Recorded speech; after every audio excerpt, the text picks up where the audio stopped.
मैया तेने मुझसे इतनी बड़ी बात छिपाई। मैया बोली कहा छुपा दियो मैंने। बोले तेने मेरी ससुराल को नाम ना बतायो आज तक। मैं 3.5 बरस तो बूढ़ा हो अभी तक मुंह मेरी ससुराल ना पता। और वो श्रीदामा अपनी ससुराल गए बहू लेवे। यशोदा मैया बोली लाला तेरी संगत सुधारनी पड़ेगी। सबरे सखा तो दिन ब दिन बिगाड़ते जा रहे हैं। तूने एक बड़ो है जा तेरी ससुराल है जाएगी। ठाकुर जी बोले बड़े कैसे हूं मैं? जब खुद दूध पीने लगेगो, खुद नहान लगेगो, खुद तैयार है जाएगो, घर के सब काम करने लगेगो तो बड़ा हो जाएगा, तेरा ब्याह करा दूंगी। महाराज वही दिना ठाकुर जी गए, अपने सबरे पुराने लत्ता कपड़ा लेकर के आए, धोने लगे उन्हें। अपने आप दूध पीने लगे, अपने आप भोजन करने लगे, अपने आप ही उठ पटांग श्रृंगार करने लगे। शाम को बोले मैया मैं बड़ो है अब ब्याह करा दे मेरो। मैया बोली वाह दिन में ही बड़ो है तू। मैया तो बोले मैया देख तू बात ने मत बदले, बार बार मुझे कहे तू ऐसा कर तो ब्याह कराऊंगी, बड़ो है जा तो ब्याह कराऊंगी। अब सब काम मैंने कर दिए, घर के सब काम काज करने लगो मैं। देख अपना श्रृंगार खुद करके आऊं, देख कैसा लग रहा हूं मैं। मैया बोली ओठ वाली चीज आंखन में लगा के आयो, आंख वाली ओठन में लगा के आयो, यूं करो बड़ो है मैं। ठाकुर जी बोले मैया मेरा ब्याह करा दे, नहीं तो श्रीदामा बहू लेके आ रहा हूं, बाकी बहू ले आऊंगा मैं। वही की बहू को ले आऊंगा, वही की ससुराल को अपना बना लूंगा। तभी एक सखा दौड़ो दौड़ो आया, बोले ए लाला देख श्रीदामा बहू लेके आ गो।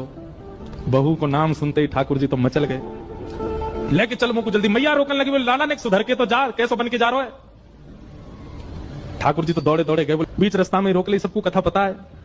माधवी की मां ने पहले ही मना करके भेजा था कि बोले तेरे सखा तेरे पति जो श्रीदामा उनके जो सखा कृष्ण है उनको मुख मत दिखाइयो। ठाकुर जी पालकी में घुस गए, हाथ पांव जोड़ के कहने लगे भाभी जी एक बार ने अपना मुख दिखाए दो। लेकिन माधवी ने नहीं दिखाया। ठाकुर जी कह रहे हैं देख ले बड़े बड़े जोगी, बड़े बड़े तपस्वी, बड़े बड़े ध्यानी हमारे मुख को देखवे के काजे तड़पे और हम तेरे सामने बैठे तो हमें मोहना दिखा रही अपना। माधवी ने मुख नहीं दिखाया। ठाकुर जी बोले ठीक है तड़पेगी मुख को देखवे के काजे। माधवी बोली मोह ना तड़पनो, मेरे पास मेरा खसम है भैया देख लूंगी। तुम्हें बोले मैया तेने मुझसे इतनी बड़ी बात छिपाई। मैया बोली का। यशोदा मैया यहाँ दही बिलो रही और मैया ने जैसे ही देखी कि दूर दूध उफन करके बाहर आ रहे हो, सो मैया ने विचार किया अरे ये तो सबरो दूध जर जाएगा। तुरंत मैया ने गोद में बैठे ठाकुर जी को नीचे पटका, दूध संभालने चली गई। ठाकुर जी खड़े है गए, अब ही मैंने पूछी तो को दूध प्यारो की पूत, तो बोली पूत प्यारो, और बाद दूध के पास भाज गई मैया। ठाकुर जी बोले मैया ठीक है आज या दूध को ही देखूंगा मैं, हैं ये ज्यादा प्यार हो तो मुंह छोड़ के भाग जाए।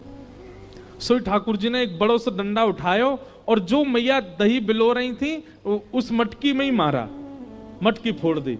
और इतना ही नहीं, इतने क्रोध में भर गए ठाकुर जी, गौरस भंडार में गए, जितनी मटकियां थी मैया यशोदा की सब फोड़ दें।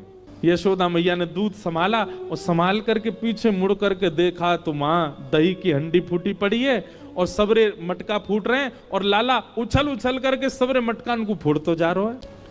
यशोदा मैया बोली लाला बिगड़ गयो, आज मैंने लाला को यदि दंड नहीं दियो तो बहुत बिगड़ जाएगा। यशोदा मैया ने तुरंत अपनो पल्लू खोस करके और एक छड़ी उठाई, बोले रुक जा दारी के तो बताऊं मैं।